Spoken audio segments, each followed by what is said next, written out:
श्री कृष्ण का जन्म मध्यरात्रि 12 बजे ही क्यों हुआ? यह कोई साधारण संयोग नहीं था, बल्कि गहन आध्यात्मिक रहस्य है। अंधकार के गर्भ में, कंस के कारावास की कठोर दीवारों के बीच, जब समस्त जगत भय और अन्याय से कांप रहा था, तब क्यों चुना गया वही निशीथ काल? क्यों नहीं दिन का उजाला? क्यों नहीं भोर की पहली किरणें? ये रहस्य केवल एक कथा नहीं, बल्कि संपूर्ण सृष्टि का प्रतीक है। श्री कृष्ण का जन्म कोई सामान्य घटना नहीं, बल्कि यह वह दिव्य क्षण था जब स्वयं परमात्मा ने धरती पर अवतरित होकर अधर्म का नाश और धर्म की स्थापना का संकल्प लिया। परंतु आखिर मध्यरात्रि ही क्यों? यही रहस्य हम इस कथा में खोलेंगे और जानेंगे कि कैसे गहन अंधकार में भी ईश्वर का प्रकाश जन्म लेता है। मथुरा नगरी उस समय अपने वैभव और उत्सव के लिए प्रसिद्ध थी, परंतु उसी मथुरा पर अत्याचारी राजा कंस का शासन था, जिसने अपनी ही बहन देवकी का विवाह वसुदेव जी से करते समय ये भविष्यवाणी सुनी थी कि देवकी का 8वां पुत्र ही उसका वध करेगा। ये सुनते ही कंस का हृदय भय और क्रोध से जल उठा और उसने तुरंत ही अपनी तलवार खींचकर देवकी को मारने का प्रयास किया। लेकिन वसुदेव जी ने हाथ जोड़कर विनती की और कहा, हे कंस, तुम क्यों अपनी बहन को मारकर इतना बड़ा पाप करोगे? मैं वचन देता हूँ कि देवकी से जितने भी पुत्र जन्म लेंगे उन्हें तुम्हारे हवाले कर दूंगा। वसुदेव के इस वचन पर कंस ने देवकी को जीवित छोड़ दिया, परंतु उन्हें कारागार में बंद कर दिया और पहरेदारों को आदेश दिया कि जब भी देवकी संतान को जन्म दे तुरंत उसकी हत्या कर दी जाए। धीरे धीरे देवकी ने 6 संतानों को जन्म दिया और कंस ने निर्दयता से सबको मार डाला। 7वें गर्भ में जो संतान थी वो योगमाया की शक्ति से रोहिणी जी के गर्भ में स्थानांतरित हो गई और वही संतान बलराम जी के रूप में गोकुल में जन्मी। अब समय आया 8वें गर्भ का।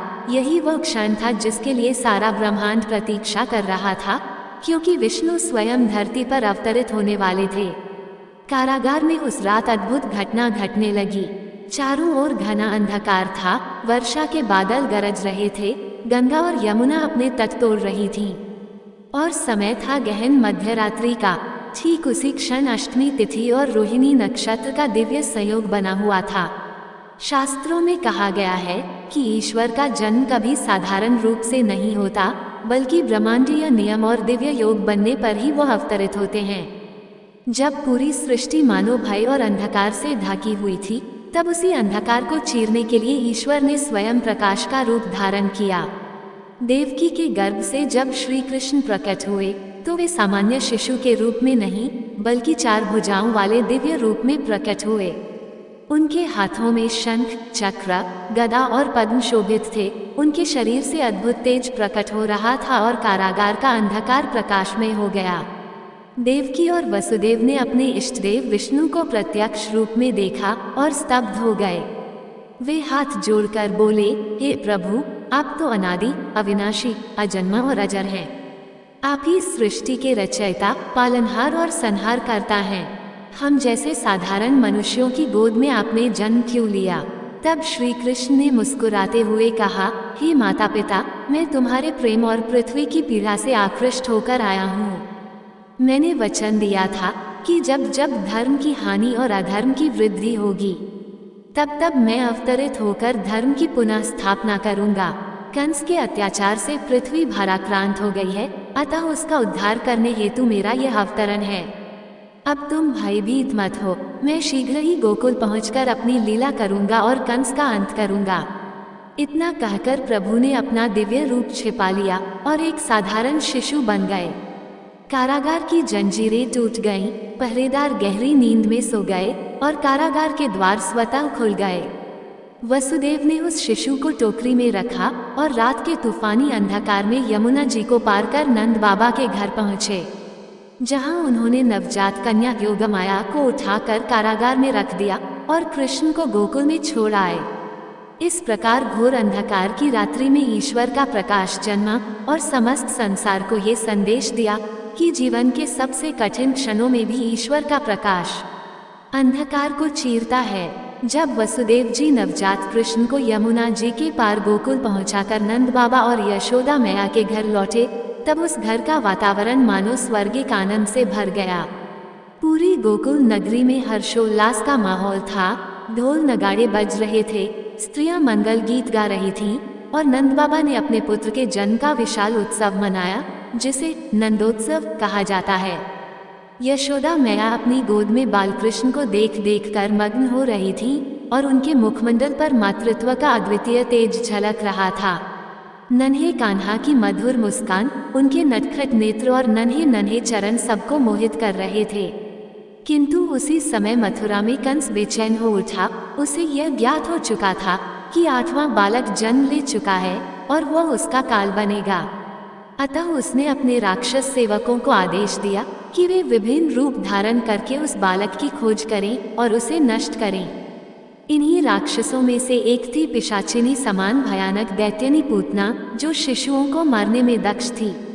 कंस ने उसे भेजा कि वह गोकुल जाकर उस बालक को मार डाले। पूतना ने सुंदरी स्त्री का रूप धारण किया और गोकुल पहुंची। उसकी छवि इतनी मोहक थी कि कोई भी उसे देखकर संदेह नहीं करता, परंतु उसकी आंखों में छिपा विष और हृदय की दुष्टता को केवल भगवान ही पहचान सकते थे। यशोदा मैया और गोकुल की अन्य स्त्रियां उसे देखकर मोहित हो गईं और उसे घर के भीतर ले आईं। पूतना ने प्रेमिल स्वर में कहा, बहन, मुझे भी इस नन्हे बालक को दूध पिलाने दो। यशोदा को कोई शंका नहीं हुई और उन्होंने बालकृष्ण को उसकी गोद में रख दिया। पूतना ने अपने स्तनों पर भयंकर विष का लेप कर रखा था और जैसे ही उसने बालकृष्ण को स्तनपान कराया, वैसे ही समस्त गोकुल की धड़कनें थम गईं। किंतु नटखट गोपाल कौन थे? वे स्वयं सर्वशक्तिमान नारायण थे। कृष्ण ने उसकी छाती पकड़ ली और गहरी दृष्टि से उसकी आत्मा को भेद दिया। वे विष नहीं पी रहे थे, बल्कि पूतना के प्राण खींच रहे थे। पूतना दर्द से तड़प उठी, उसका रूप भयानक हो गया और वह अपने असली दैत्य रूप में आकाश तक फैल गई। उसका विशाल शरीर गोकुल में गिरा और धरती थर्रा उठी।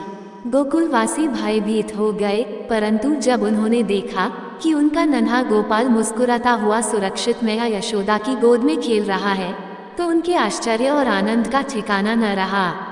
यशोदा मैया भय और प्रेम के आंसुओं में भीग गईं और नंद बाबा ने तुरंत ब्राह्मणों को बुलाकर पूतना के शरीर का संस्कार कराया, ताकि गांव पर कोई अपशकुन न पड़े। संत जन कहते हैं कि पूतना यद्यपि अत्यंत पापिनी थी, परंतु क्योंकि उसने कृष्ण को मातृवत दूध पिलाया, चाहे वह विष से युक्त ही क्यों न था, फिर भी कृष्ण ने उसे मोक्ष प्रदान किया और वैकुंठ धाम में स्थान दिया। यही है प्रभु की करुणा कि वे शत्रु पर भी दया करते हैं और जिसे भी स्पर्श करते हैं उसका उद्धार हो जाता है। गोकुलवासी इस चमत्कार से अभिभूत हो गए और समझ गए कि यह बालक कोई साधारण नहीं है। धीरे धीरे बालकृष्ण की बाल लीलाएं गोकुल में सबके हृदय पर छा गईं। कभी वे मिट्टी खाने लगते, कभी बटर चुराकर खा जाते, कभी गोपियों के घड़े फोड़कर मुस्कुरा देते। यशोदा मैया उन्हें डांटती, परंतु जब भी उनके नन्हे चेहरे पर मासूमियत और शरारत झलकती तो मैया का हृदय पिघल जाता। गोकुल में हर दिन कृष्ण की नई नई लीलाएं होती और सबको इस बालक में ईश्वर का ही स्वरूप दिखाई देने लगा। इस प्रकार पूतनावध की घटना ने ये सिद्ध कर दिया कि प्रभु अपने भक्तों की रक्षा के लिए हर पल सजग रहते हैं और दुष्टों का अंत करके धर्म की स्थापना करते हैं। हे श्रद्धालुओं, कथा आगे बढ़ती है। श्री कृष्ण अब धीरे धीरे नंदगांव और वृंदावन की गलियों में अपनी बाल लीलाओं से सबको मोहित कर रहे थे।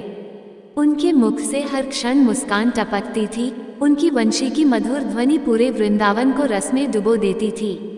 ग्वाल बाल उनके साथ बछड़ों को चराने जाते और कृष्ण की हंसी ठिठोली में दिन भर मग्न रहते।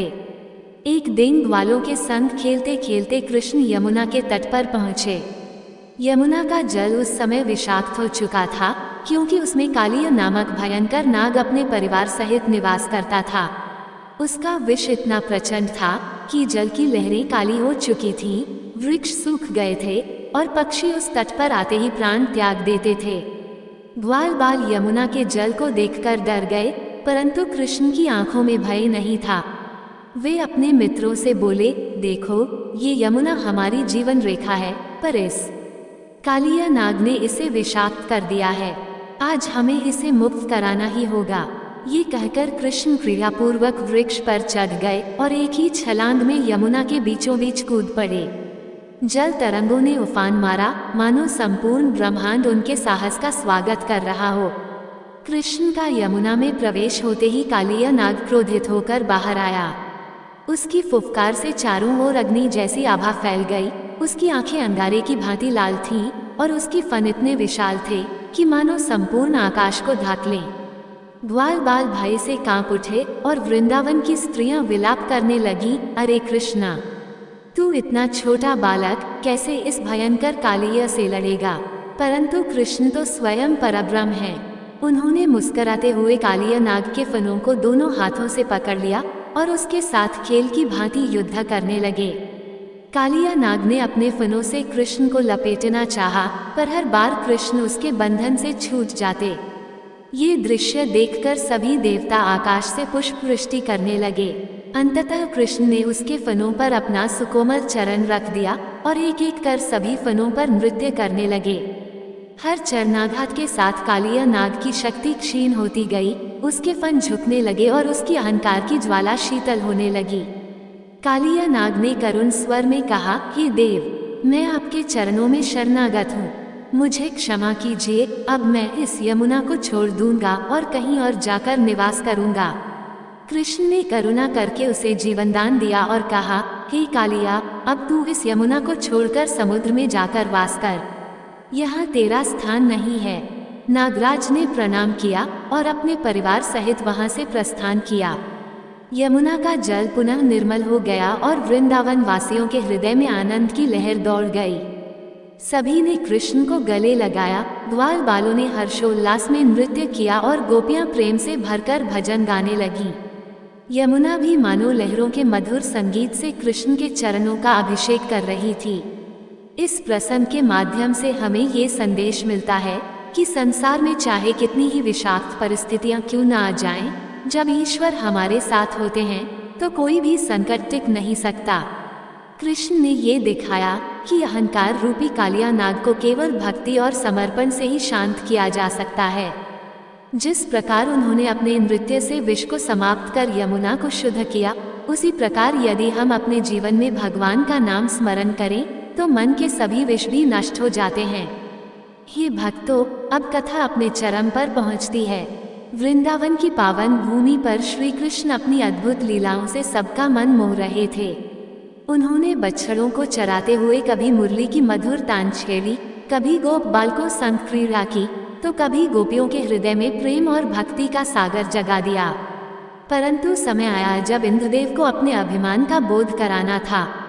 वृंदावनवासी प्रतिवर्ष इंद्र यज्ञ किया करते थे, पर कृष्ण ने सबको समझाया कि इंद्र नहीं, बल्कि गोवर्धन पर्वत और प्रकृति ही हमें अन्न, जल और जीवन देते हैं।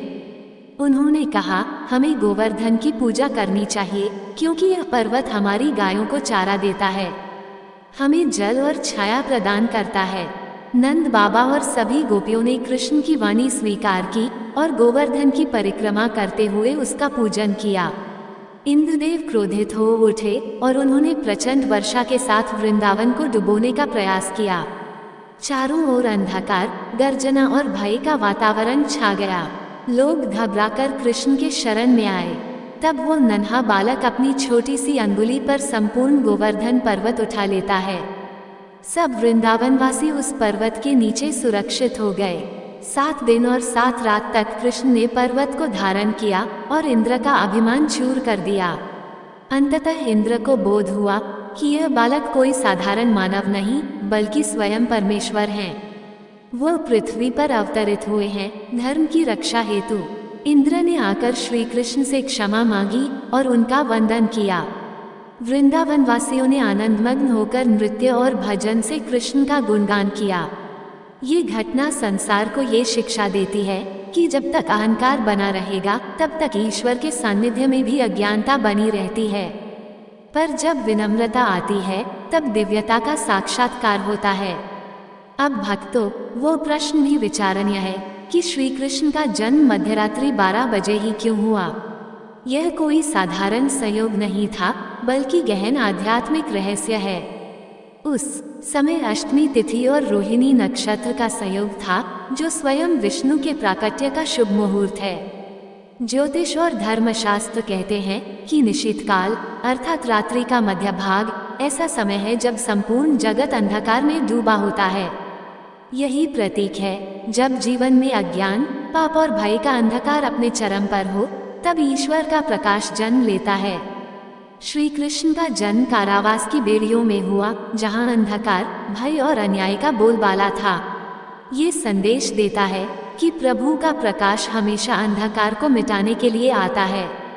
उनके जन्म का आध्यात्मिक अर्थ यही है कि जब भक्त का जीवन अंधकार में हो जाए, जब आशा की कोई किरण न दिखे, तभी ईश्वर स्वयं उतरकर भक्त के हृदय में प्रकाश फैलाते हैं।